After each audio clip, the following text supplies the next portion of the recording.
Assalamualaikum warahmatullahi wabarakatuh. Selamat pagi Pak Lutfi dan juga teman-teman semuanya. Kami dari kelompok 2 akan mempresentasikan pengendalian tata kelola audit teknologi informasi. Next. Adapun anggota kelompok kami yaitu terdiri dari saya sendiri, Putri Aulia Puto, lalu ada rekan saya. Saya Liza Agustin. Dan saya Intan Karista. Next.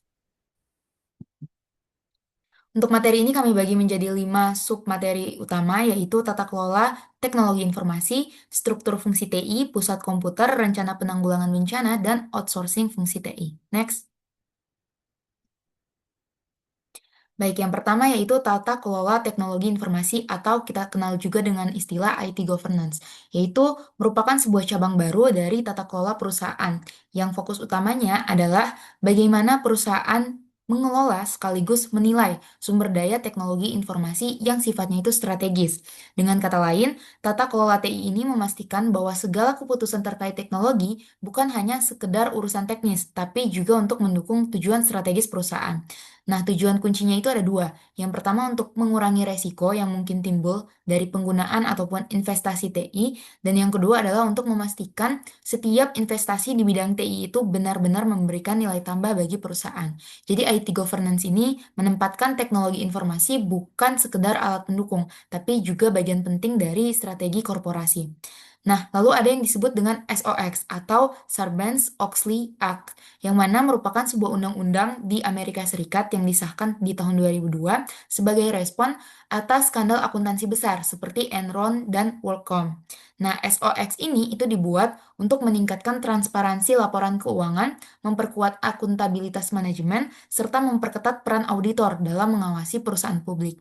Sebelum adanya SOX, praktik umum di perusahaan itu adalah menyerahkan semua keputusan investasi ke profesional TI saja. Jadi pihak manajemen, dewan direksi, ataupun departemen lain itu jarang dilibatkan. Akibatnya, keputusan TI ini seringkali tidak sepenuhnya selaras dengan kebutuhan pengguna ataupun kebijakan perusahaan.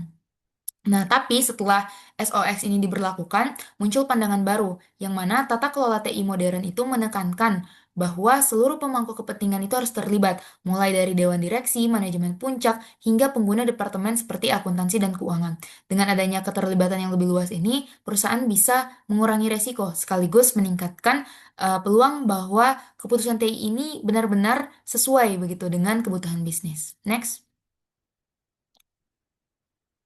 Nah, meskipun ada banyak isu dalam tata kelola TI, tidak semuanya ini berkaitan langsung dengan kontrol internal di bawah SOX. Jadi dalam konteks SOX ataupun framework seperti COSO yang kita pelajari di mata kuliah audit, ada 3 isu tata kelola TI yang sangat penting. Yang pertama, yaitu struktur organisasi fungsi TI. Jadi berkaitan dengan bagaimana fungsi TI ini ditempatkan dalam organisasi, siapa yang bertanggung jawab, siapa yang berwenang mengambil keputusan, dan bagaimana alur pelaporannya. Struktur yang jelas itu bisa membantu meminimalkan resiko kebingungan, konflik kepentingan, atau kurangnya akuntabilitas. Lalu isu yang kedua itu operasi pusat komputer atau Computer Center Operations, yang mana mencakup bagaimana sistem komputer perusahaan itu dijalankan sehari-hari, mulai dari keamanan sistem, pengendalian akses, hingga keandalan operasional. Tujuannya itu memastikan bahwa layanan TI ini selalu tersedia, terjaga keamanannya, dan dapat mendukung proses bisnis dengan baik.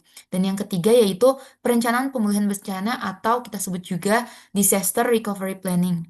Yang mana bagian ini membahas bagaimana perusahaan bersiap untuk menghadapi gangguan besar seperti bencana ataupun kebakaran, banjir, atau juga serangan cyber.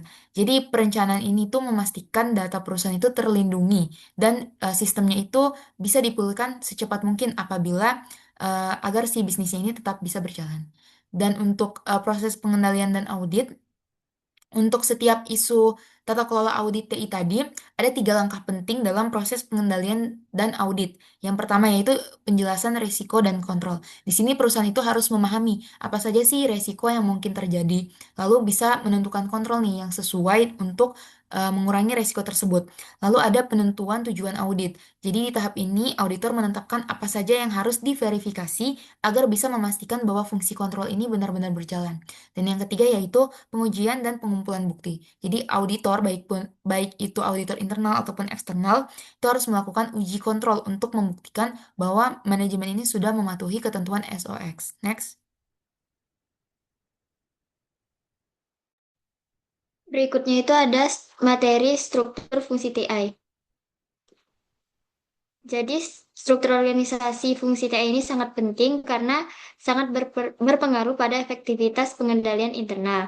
Jadi pentingnya struktur organisasi ini, jika kita memilih suatu model struktur TI, maka akan menentukan beberapa hal. Yang pertama itu adalah risiko yang muncul, kontrol yang dibutuhkan, isu audit yang harus diawasi, serta jika internal kontrolnya ini baik, maka akan mendukung proses audit menjadi lebih efektif dan andal.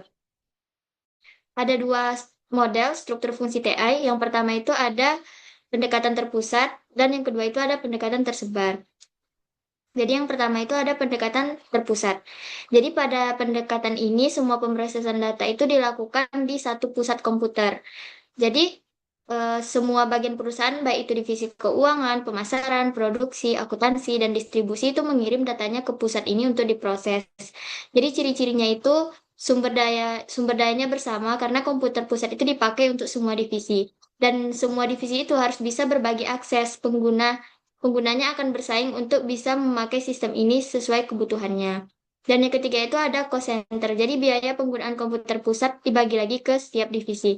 Jadi alurnya itu yang pertama itu ada data dari tiap divisi itu masuk dan diproses di pusat komputer sehingga hasilnya itu akan dikirim kembali ke divisi dan lalu biayanya dibebankan sesuai pemakaian setiap divisi.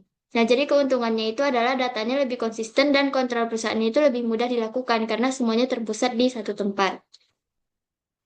Berikutnya adalah struktur organisasi TI Service terpusat.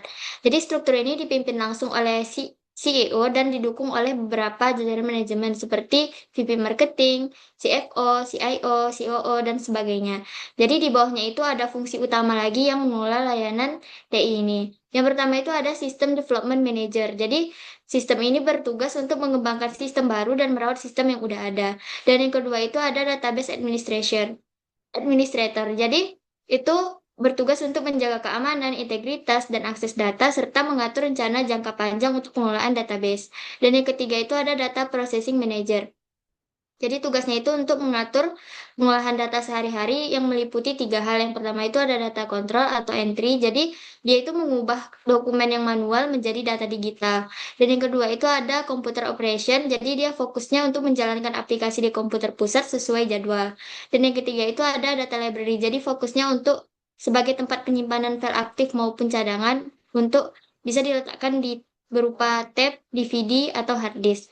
Dan yang terakhir itu ada sistem development dan maintenance. Jadi, development dan maintenance itu harus dipisahkan. Yang development itu tugasnya untuk menganalisis kebutuhan, merancang dan membangun sistem baru, sementara yang maintenance itu fokus untuk melakukan update dan perbaikan agar sistem itu sesuai dengan kebutuhan pengguna.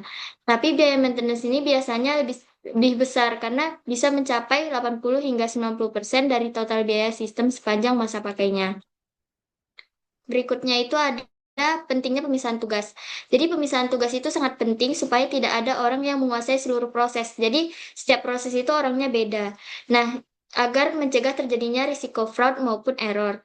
Prinsip utamanya itu memisahkan otorisasi antara transaksi dengan pemrosesan. Jadi orang yang menyetujui transaksi itu tidak boleh sama dengan orang yang memprosesnya. Dan yang kedua itu adalah memisahkan pencatatan dari penyimpanan aset. Jadi yang mencatat laporan itu tidak boleh orang yang sama dengan orang yang memegang aset. Dan yang ketiga itu ada membagi tugas pemrosesan. Jadi harus lebih dari satu orang untuk menyelesaikan sebuah proses supaya mereka bisa saling mengawasi satu sama lain.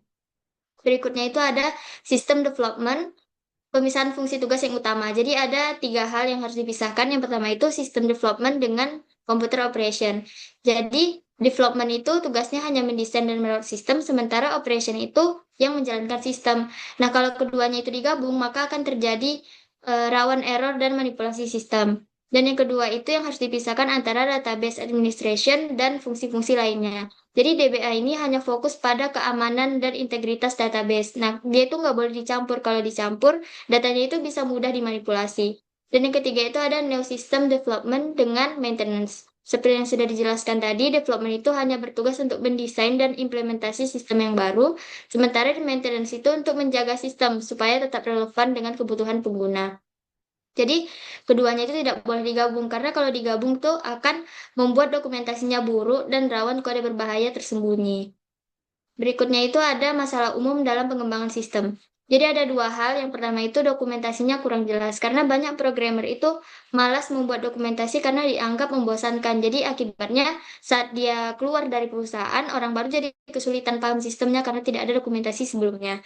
Nah, yang kedua itu ada risiko kecurangan programmer atau fraud. Jadi kalau programmer itu yang merawatnya, dia juga bisa menyisipkan kode ilegal tanpa ketahuan. Selain itu bisa disembunyikan saat diaudit lalu diaktifkan kembali lagi setelahnya. Nah, untuk menghadapi masalah ini, ada sebuah solusi yaitu membuat struktur yang lebih baik untuk pengembangan sistem. Nah, tadi kan fungsinya itu ya untuk mencegah masalah dokumentasi buruk dan kecurangan programmer yang sudah dijelaskan tadi. Itu ada yang pertama itu tim pengembangan sistem atau development itu bertugas untuk merancang, membuat, dan mengimplementasikan sistem baru. Setelah sistemnya itu selesai, tanggung jawab itu diserahkan ke tim lain. Dan yang kedua itu tim maintenance tadi itu bertugas memelihara dan mengelola sistem yang sudah berjalan. Jadi dia tidak ikut membuat sistem. Nah, jadi perlu dokumentasi yang jelas agar bisa bekerja dengan baik. Berikutnya itu ada pendekatan yang kedua, yaitu pendekatan distribusi. Biasanya itu disebut dengan DDP. Jadi DDP ini adalah model TI di mana fungsi TI ini dibagi ke unit-unit bisnis. Yang divisi tadi ada akuntansi, keuangan, produksi, marketing, dan semacamnya. Tujuannya itu untuk meningkatkan fleksibilitas, mendekatkan TI ke pengguna akhir, serta menyesuaikan sistem dengan kebutuhan masing-masing unit. Nah, ada dua pendekatan DDP ini. Yang pertama tuh alternatif A, itu semi terpusat. Jadi masih ada pusat komputer yang besar dan unit kecil itu hanya untuk input dan output data aja. Dan pengolahan datanya tetap dilakukan di pusat. Sementara yang alternatif B itu terdistribusi penuh. Jadi setiap unit yaitu baik akuntansi, keuangan, marketing, dan semacam itu memiliki sistemnya sendiri. Dan dia tidak ada pusat kontrol tunggal serta terhubung melalui jaringan. Berikutnya itu ada resiko utama dari DDP ini. Yang pertama itu ada inefisiensi sumber daya karena bisa aja terjadi mismanagement oleh pengguna. Jadi setiap unit itu membuat sistem sendiri tanpa koordinasi sehingga biayanya itu besar. Dan yang kedua itu ada redundansi dan duplikasi kerja. Jadi tiap unit itu bisa membuat sistem yang serupa sehingga bisa menyebabkan pemborosan. Dan yang ketiga itu ada kesulitan kontrol. Jadi jika data tersebar itu pengawasan dan standarnya juga sulit dijaga. Berikutnya itu ada pengendalian lingkungan DDP. Ada beberapa tantangan di sini. Biasanya banyak organisasi itu fokus pada gengsi saat penerapan DDP ini. Terus yang kedua itu sering lupa mempertimbangkan kontrol dan efektivitas. Akibatnya tugasnya tumpang tindih, kontrolnya lemah, dan biayanya naik. Jadi solusinya itu adalah menyediakan pengujian sistem, baik itu software maupun hardware, dan menyusun dan menerapkan standar teknis. Dan yang ketiga itu memberikan bantuan teknis ke unit-unit bisnis, dan yang terakhir itu mengevaluasi kompetensi teknik personal AI. Terakhir itu peran audit dalam DDP. Jadi audit itu harus memastikan tidak ada tugas yang tumpang tindih, semua unit itu mengikuti standar yang diterapkan. Jadi semua sistem itu terdokumentasi dan dapat diawasi dengan baik. Dan berikutnya itu ada prosedur audit. Jadi yang pertama itu bisa dilakukan dengan cek dokumentasi, lalu amati aktivitas sistem dan evaluasi apakah kontrol kompensasinya itu dijalankan dengan baik atau tidak. Oke, selanjutnya saya akan membahas tentang data center. Nah, seperti yang kita tahu, data center itu merupakan inti dari pemrosesan data organisasi. Nah, karena posisinya itu yang sangat vital, data center ini menghadapi banyak risiko yang bisa mengganggu kelangsungan bisnis. Oleh karena itu, baik manajemen maupun auditor itu perlu memahami risiko tersebut dan memastikan adanya kontrol keamanan yang memadai. Yang pertama ada lokasi fisik. Nah, lokasi fisik data center itu sangat menentukan tingkat risiko. Misalnya, pusat data center ini sebaiknya tidak ditempatkan dengan dekat area yang berbahaya seperti pabrik kimia dan daerah yang rawan banjir dan gempa. Selain itu, sebaiknya pusat data center ini tidak berada di ruang bawah tanah karena beresiko terhadap banjir, melainkan di lantai atas atau gedung yang khusus lebih aman. Kemudian ada konstruksi gedung. Nah, data center itu idealnya berada di gedung satu lantai yang kokoh dengan akses yang terkontrol. Nah, jalur utilitasnya seperti listrik dan telepon itu lebih baik dipasang di bawah tanah untuk keamanan. Nah, gedungnya juga sebaiknya itu tanpa jendela yang bisa dibuka dan dilengkapi dengan sistem penyaringan udara agar peralatan itu tetap bersih dan terlindungi dari debu atau partikel kecil. Lalu faktor yang penting berikutnya adalah ada akses kontrol. Nah, akses ke data center itu harus dibatasi hanya untuk karyawan yang berwenang. Nah, mekanismenya itu bisa berupa pintu terkunci, sistem kartu gesek, keypad, atau dengan pengawasan CCTV. Nah, selain itu, semua aktivitas keluar masuk itu harus tercatat dalam log. Jadi, setiap programmer atau teknisi yang masuk untuk perbaikan itu tercatat dengan jelas, sehingga keamanan data itu bisa tetap terjaga. Lalu kemudian pendingin udara. Nah, komputer itu kan hanya bisa berfungsi secara maksimal pada kondisi tertentu. Karena itu pendingin udara atau AC itu sangat penting di data center. Nah, suhu idealnya itu sekitar 21 sampai 23 derajat Celcius dengan kelembapan sekitar 50%. Nah, jika terlalu panas atau lembab, perangkat keras itu bisa rusak. Sementara kelembapan yang rendah itu bisa menimbulkan listrik statis. Jadi pengaturan suhu dan kelembapan itu menjadi kontrol penting di data center. Lalu pemadam kebakaran. Nah, ancaman yang ini adalah apa jika data center itu terbakar, itu data vital suatu perusahaan itu bisa hilang dan perusahaan tersebut berpotensi bangkrut. Nah, karena itu diperlukan sistem pencegah kebakaran seperti alarm otomatis, sistem pemadam api khusus, serta apa di lokasi strategis. Nah, selain itu, pintu darurat itu harus jelas dan mudah digunakan saat keadaan darurat. Lalu ada toleransi kesalahan yang merupakan sebuah kemampuan sistem agar tetap bisa berjalan meskipun ada komponen yang rusak. Nah, pada pada hal ini ada dua teknologi utama yang sering digunakan yaitu RIED yang menyimpan salinan data cadangan di beberapa disk, lalu ada UPS yang menyediakan listrik cadangan jika terjadi pemadaman atau gangguan daya. Next. Lalu ada tujuan audit. Nah, secara garis besar, tujuan auditor itu adalah untuk menilai apakah pengendalian keamanan itu sudah memadai. Nah, auditor itu memastikan perlindungan fisik itu sudah ada, serta mengecek apakah perlindungan asuransi untuk peralatan dan data itu sudah mencukupi. Next. Lalu prosedur audit. Nah, auditor itu biasanya melakukan beberapa langkah seperti berikut ini, yaitu yang pertama ada menguji konstruksi fisik bangunan data center, lalu mengecek sistem deteksi dan pemadam kebakaran, lalu menguji kontrol akses untuk memastikan hanya orang yang berwenang yang bisa masuk, lalu memeriksa RIED dan UPS untuk memastikan toleransi kesalahan berfungsi, dan yang terakhir meninjau polis asuransi agar cakup semua aset penting. Next.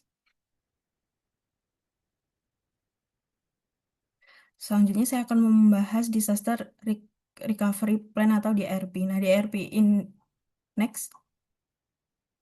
Nah, DRP ini merupakan sebuah rencana formal yang menjabarkan langkah-langkah yang harus dilakukan selama dan setelah bencana. Nah, mengapa penting? Karena bencana itu bisa datang dari mana saja. Misal nih ada bencana, misal dalam bencana alam seperti gempa, banjir, badai. Lalu ada bencana akibat ulah manusia seperti sabotase, kesalahan operator atau kejahatan.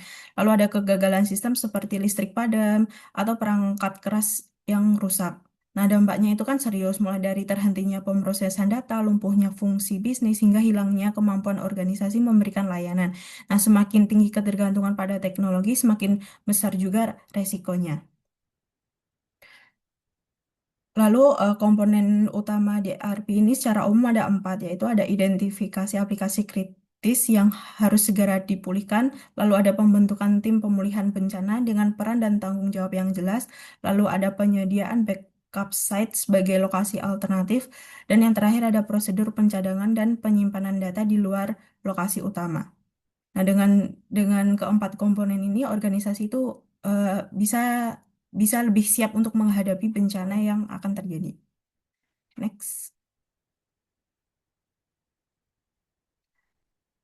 Lalu ada pengujian DRP. Nah, DRP ini tidak cukup cukup hanya dibuat tetapi harus diuji secara berkala. Nah, pengujiannya itu sebaiknya dilakukan dengan simulasi mendadak agar mendekati kondisi yang nyata. Nah, hasil pengujiannya akan menunjukkan seberapa siap tim dalam merespon bencana, apakah data bisa dipulihkan dengan baik, dan potensi kerugian yang masih bisa muncul dan serta efisiensi prosedur yang sudah ada. Nah, tanpa pengujian, DRP ini hanya akan menjadi dokumen tanpa tanpa manfaat yang nyata.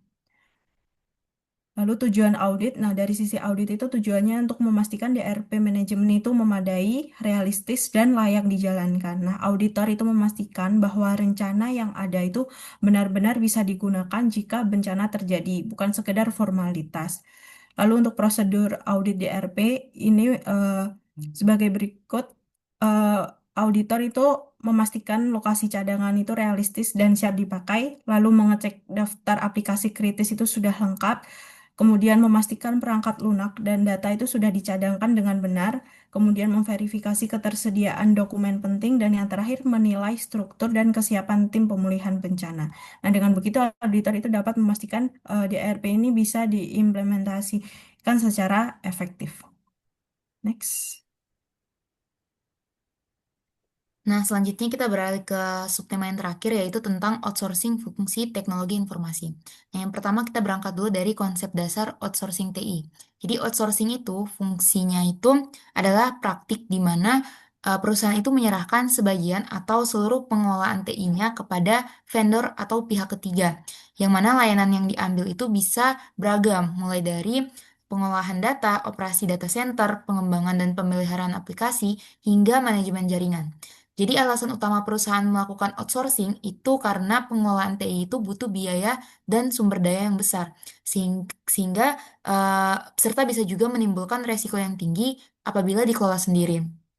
Nah, dengan menyerahkannya kepada vendor yang ahli, perusahaan ini berharap bisa menekan biaya, meningkatkan kualitas layanan, dan lebih fokus pada bisnis intinya. Bahkan dalam banyak kontrak outsourcing, aset TI perusahaan itu bisa dijual ke vendor dan kemudian disewa kembali, sehingga perusahaan ini bisa dapat tambahan dana tunai atau cash infusion lah dalam jangka pendek. Nah, lalu ada teori yang melandasi outsourcing TI. Jadi ada dua teori utama. Yang pertama yaitu core competency theory, di mana teori ini berpendapat bahwa perusahaan itu harus fokus pada keunggulan intinya, yaitu aktivitas yang benar-benar memberi nilai tambah bisnis. Nah, sementara itu fungsi pendukung yang bukan kompetensi inti, seperti halnya layanan TI, itu bisa diserahkan ke pihak luar yang lebih berpengalaman. Lalu yang teori kedua adalah Transaction Cost Economics atau TCE teori, yang memberikan peringatan bahwa tidak semua fungsi TI itu aman untuk di-outsourcing. Jadi, aset TI yang bersifat unik dan spesifik, misalkan kayak aplikasi yang dikembangkan secara khusus, atau data warehouse, ataupun staff TI dengan keahlian tertentu itu sebaiknya jangan dilepas karena bisa menimbulkan ketergantungan tinggi pada vendor. Nah, sebaliknya, aset TI yang sifatnya ini umum atau komoditi, seperti server maintenance atau helpdesk, itu lebih cocok untuk di-outsourcing. Next. Nah, walaupun menawarkan banyak keuntungan, outsourcing ini juga membawa sejumlah resiko yang perlu kita pertimbangkan. Antara lain, yang pertama, kegagalan vendor. Kalau vendornya itu menghadapi masalah finansial atau operasional, eh, takutnya klien tersebut juga bisa ikut terdampak. Lalu yang kedua itu ada eksploitasi vendor. Jadi perusahaan ini bisa kehilangan fleksibilitasnya karena terlalu bergantung kepada vendor yang mungkin saja bisa menaikkan harga di masa depan. Lalu ada biaya tersembunyi atau hidden cost. Jadi transisi ke outsourcing, kontrak, dan juga koordinasi itu seringkali lebih mahal daripada perkiraan awal. Yang keempat itu ada resiko keamanan, terutama bila datanya ini diproses di luar negeri. Jadi lebih rawan terjadi pelanggaran privasi atau serangan cyber. Dan yang kelima itu kehilangan keunggulan strategis. Jadi sulit untuk menyelaraskan TI dengan strategi bisnis jika kendali penuh itu dipegang oleh pihak luar atau yang kita outsourcing. Kayak gitu. Next. Nah, terakhir yaitu implikasi audit outsourcing TI. Jadi, dalam konteks regulasi seperti yang tadi di awal saya sebutkan SOX atau undang-undang di Amerika Serikat itu, outsourcing ini dia tidak membebaskan manajemen dari tanggung jawab atas pengendalian internal. Jadi, auditor ini harus tetap memastikan bahwa sistem pengendalian yang dimiliki vendor atau pihak outsourcing ini memadai. Untuk itu digunakan namanya laporan SSAE 16 atau Statement on Standards for Attestation Engagements Number 16 yang memungkinkan auditor perusahaan itu mengandalkan hasil audit vendor. Jadi ada dua jenis laporan SSI 16. Yang pertama itu yang type 1, di mana dia menilai desain kontrol vendor itu seperti apa. Lalu yang type 2-nya itu menilai desain sekaligus efektivitas kontrol vendor. Jadi lebih ketat dan wajib untuk yang menggunakan SOX 404. Nah, selain itu, vendor ini apabila vendor ini menggunakan pihak lain atau kita sebutnya subvendor, SSAE 16 ini juga mengatur dua metode pelaporan.